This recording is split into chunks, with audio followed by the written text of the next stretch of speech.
What if the biggest mistake Portugal can make at FIFA 2026 is the one nobody dares to talk about? What if the very player who inspired an entire generation, the player who carried Portugal for nearly 2 decades, could actually be the reason their World Cup dream falls apart? This sounds impossible. After all, we're talking about Cristiano Ronaldo, one of the greatest footballers in history, a 5-time Ballon d'Or winner, a European champion, a player who has broken almost every record imaginable. But football doesn't care about history. The World Cup doesn't reward legends for what they did yesterday. It rewards teams that are ready today. And that raises a difficult question. Could Portugal actually regret taking Ronaldo to FIFA 2026? Before you attack the comments section, hear the full argument, because the answer may shock you. Every football legend faces the same enemy: time. No matter how talented you are, no matter how many trophies you've won, eventually, age catches everyone. At FIFA 2026, Ronaldo will be 41 years old. Think about that for a moment. Most professional players retire long before reaching that age. Even the greatest athletes in history eventually lose the speed, stamina, and explosiveness that once made them unstoppable. And the World Cup is arguably the most physically demanding tournament in football. 7 high-intensity matches, elite opponents, relentless pressure, minimal recovery time. The margin for error becomes microscopic. At this level, being 1 second slower can be the difference between scoring a goal and missing the chance entirely. And that's where Portugal faces its biggest dilemma. Can a 41-year-old Ronaldo consistently perform against the fastest and strongest defenders in the world? Or are Portugal risking everything based on nostalgia? Here's the uncomfortable truth: Portugal is no longer a one-man team. In fact, this might be the most talented Portuguese squad ever assembled. Players like Bruno Fernandes, Bernardo Silva, Rafael Leão, Vitinha, João Neves, and many others have developed into world-class stars. Portugal now possesses creativity, speed, technical quality, and depth across the pitch. But when Ronaldo plays, something interesting often happens. The team naturally tries to funnel attacks toward him.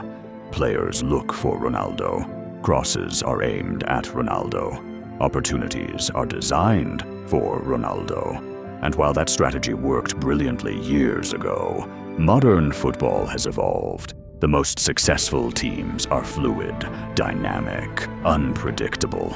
When a team becomes too focused on one player, it can become easier to defend. The question isn't whether Ronaldo is still great. The question is whether Portugal are better when everything revolves around him. Because if they aren't, the World Cup could expose that weakness. Football fans hate hearing this, but international managers face a brutal reality. Sometimes the hardest decisions are the correct ones. Imagine you're Portugal's coach. You have one of the greatest players in football history, a national icon, a global superstar, a living legend. Would you really have the courage to bench him if another player gives the team a better chance of winning? That's easier said than done. The presence of a legend creates enormous pressure. Pressure from fans, pressure from media, pressure from sponsors, pressure from the entire football world. And that's dangerous, because World Cups should be decided by form, not reputation. If emotions influence tactical decisions, Portugal could find themselves making choices based on the past instead of the present. And World Cups punish those mistakes mercilessly. Many fans assume that because Ronaldo can still score goals, he can still dominate a World Cup. But those are two very different things. The World Cup isn't about one moment, it's about surviving multiple elite battles. Teams like France, Spain, England, Brazil, and Argentina possess incredible athleticism. Their defenders are younger, faster, stronger, and tactically sophisticated. Every weakness gets targeted, every limitation gets exposed. Opponents spend months studying their rivals. If they identify a vulnerability, they attack it relentlessly. That's why so many football legends struggled in their final World Cups.